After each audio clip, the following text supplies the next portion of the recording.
Hello students, today we will start with our poem. The book is First Flight and the poem we will read is The Trees. तो इसमें poet ने एक imagination किया कि जंगल जो है अगर बिना ट्री के होते ट्रीज लेस हो जाएं तो फिर क्या होगा, ट्रीज अपने आप को कैसा फील करेंगे, वो क्या कर सकते हैं फिर. Okay, so let's have its intro. Can there be a forest without trees? क्या यहाँ पर कोई फॉरेस्ट है जिसमें ट्रीज नहीं है? Where are the trees in this poem? इस पोएम में ट्रीज कहाँ पर है and where do they go? और वो कहाँ पर जाते हैं? So let's start with our poem. The trees inside are moving out into the forest. के जो चार दीवारी के बंद में ट्रीज हैं वो फॉरेस्ट की तरफ भाग रहे हैं, चल रहे हैं. The forest that was empty all these days. और वो फॉरेस्ट जिसमें आज तक सारा का सारा वो खाली पड़ा हुआ था. Where no bird could sit. ऐसा फॉरेस्ट था जहाँ पर कोई पंछी बैठ ही नहीं सकता था क्योंकि वो ट्री लेस था ना, इसलिए. And no insect hide. और अगर ट्रीज होते हैं तो पंछी अपने आप को ब्रांचेस के पीछे, लीव्स के पीछे छुपा लेते हैं, लेकिन जब वो ट्री लेस था तो वहाँ पर कोई इंसेक्ट, कोई कीड़ा, कोई बर्ड नहीं छुप सकता था. नो सन बरी इट्स फीट इन शेडो. और जब वो ट्रीज ही नहीं है तो वहाँ पर जंगल में शेडो ही नहीं होगी, और जब शेडो ही नहीं होगी तो सूरज जो है उसकी सनलाइट जो है वो सीधी बिना किसी शेडो को चीरते हुए सीधी वहाँ पर पड़ती थी. The forest that was empty all these nights will be full of trees by morning. तो आज तक जो फॉरेस्ट आज तक जितनी रातें भी वो सारे के सारे खाली पड़े हुए थे, तो कल सुबह तक वो सारे फॉरेस्ट जो है वो ट्रीज के साथ भर जाएंगे. All night the roots work to disengage themselves from the cracks in the veranda floor.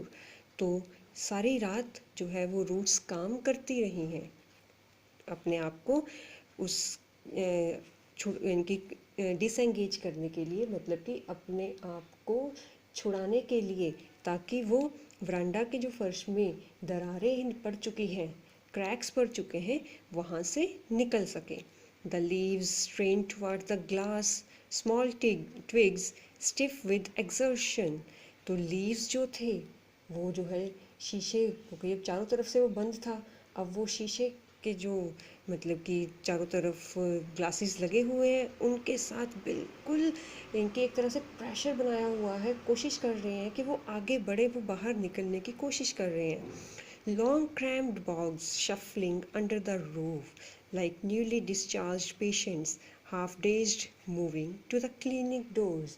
तो जो छोटी छोटी सी ब्रांचेस हैं, छोटी छोटी सी टहनियाँ हैं, वो ऐसे लग रही हैं, बाहर निकलने की कोशिश ऐसे कर रही हैं जैसे कि एक पेशेंट जो है वो डिस्चार्ज हुआ हो अभी अभी हॉस्पिटल से, और आधा मतलब कि हाफ डेज मतलब कि उसको चक्कर भी आ रहे हैं, वो अभी तक फुल कॉन्शियस नहीं हुआ है, और फिर वो अपने आप को बाहर निकालने की कोशिश कर रहा है क्लिनिक की दरवाजे को पकड़कर.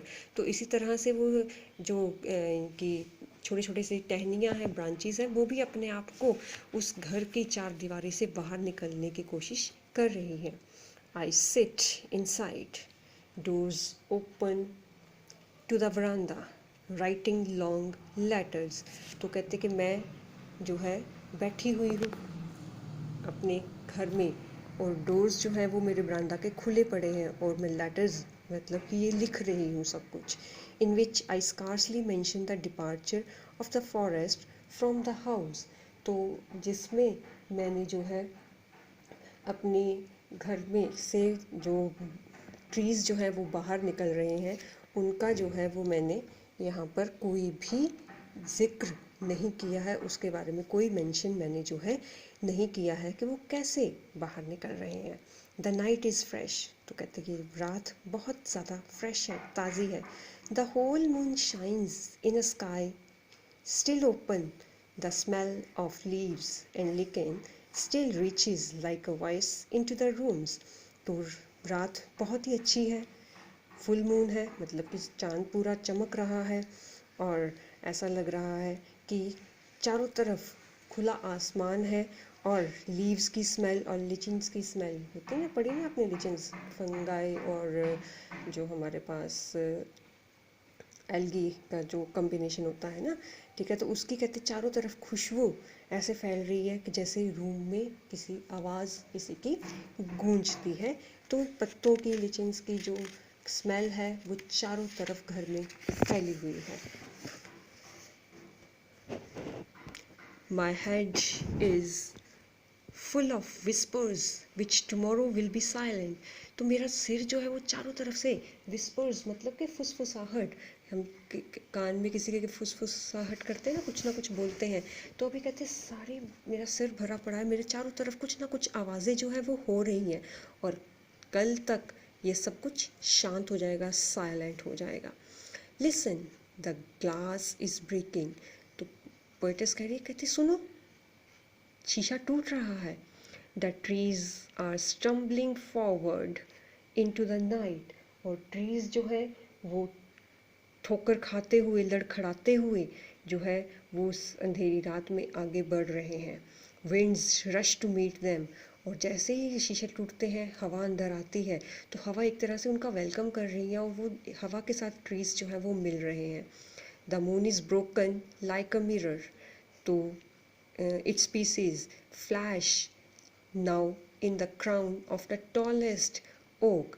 और चांद भी जो है वो शीशे की तरह अब टूट चुका है, और जो लंबे लंबे ओक के ट्रीज हैं वो जो है उस चमकदार की चांद को ऐसा लग रहा है कि वो क्राउन उन्होंने पहन लिया है ओक ट्रीज ने, मतलब चांद ऊपर चमक रहा है, अलग अलग उसके पीसेस दिखाई दे रहे हैं ना, इसके जो शीशे टूटे हुए हैं उसके जितने शीशों के पीस होंगे उतने चांद नज़र आ रहे हैं, और वो ऐसे चमक रहे हैं ओक ट्रीज़ के ऊपर, जैसे ओक ट्रीज़ के ऊपर उन्होंने ओक ट्रीज़ ने कोई जो क्या कहते हैं उसको राज मुकुट जो है वो डाल दिया है। मतलब कि हर तरफ से वेलकम हो रहा है ट्रीज़ का जब वो जंगल में वापस जा रहे हैं। तो एक नेचर जो है वो हमसे यही कह रही है एक तरह से कि इन सभी को ख़त्म मत करो, इन सभी के साथ मिलजुल कर रहो, क्योंकि नेचर है तभी हम हैं, अगर नेचर नहीं है तो हम लोग भी, ह्यूमन बींग्स भी नहीं हैं। ठीक है ना।